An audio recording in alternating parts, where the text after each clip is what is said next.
Hi, I'm Erin Peterson. I was a resident of South Jordan for 6 years. We moved to a neighborhood by Mulligans because of the open space and the beauty that surrounds the neighborhood. My name is Jennifer Bamey.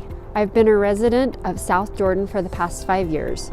We chose to move here in a neighborhood near Mulligans because we knew Mulligans with the open space attracted wildlife and birds, and we wanted to be near that. I'm Janalee Tobias.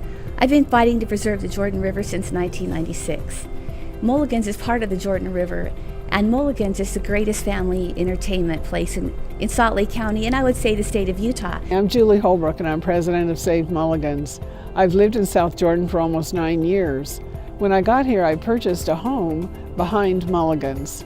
I did my research and found out that the city had purchased Mulligans in 2004 with the idea of preserving open space and having it be the gateway to our city. When we found out that the City Council was interested in building apartment buildings and office buildings on the space that Mulligans is currently on, we weren't very happy about that.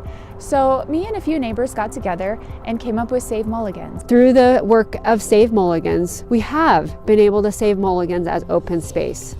However, the proposal that the city has made for the renovations and changes to Mulligans concern us financially. Now the city is considering reconfiguring Mulligans.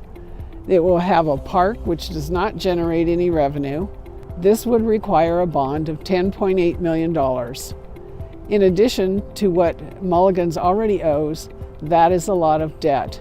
We don't feel it's financially sustainable and puts Mulligans at risk to be sold if it cannot meet its debt obligations. We need to keep the Mulligans as it is. We don't need to be putting any more debt onto it. It's successful as it is. I don't know how many times we have to tell city officials that we don't need to change anything about Mulligans. It works the way it is. We don't need to put any more debt on it. Mulligans is very unique to this community. It's a beginner's golf course. My husband loves coming here, especially at the beginning of the season, and many others do too, because they're not quite ready for that executive course. We feel that changing it into a 12-hole course and a park, first of all, doesn't really make sense, and will kind of change the atmosphere of the park itself and the trail that's nearby. It's freezing cold outside, but I'm toasty warm in here because they even have heated driving ranges at Mulligans. We don't need to do any more development on Mulligans. That's what sets it apart from other golf places that have recently moved to Utah.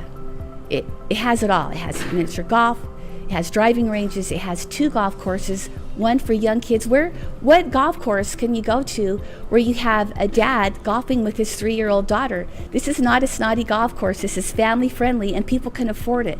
We don't need to be putting millions of dollars of debt onto Mulligans with the chance that the city might not be able to pay that off and we might lose it. It's too important. We don't need to do anything to change Mulligans.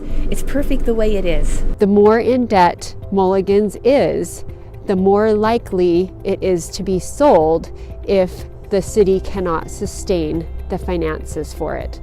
Therefore, we believe that Mulligans should not go into debt and the massive renovations that have been proposed should not proceed at this point.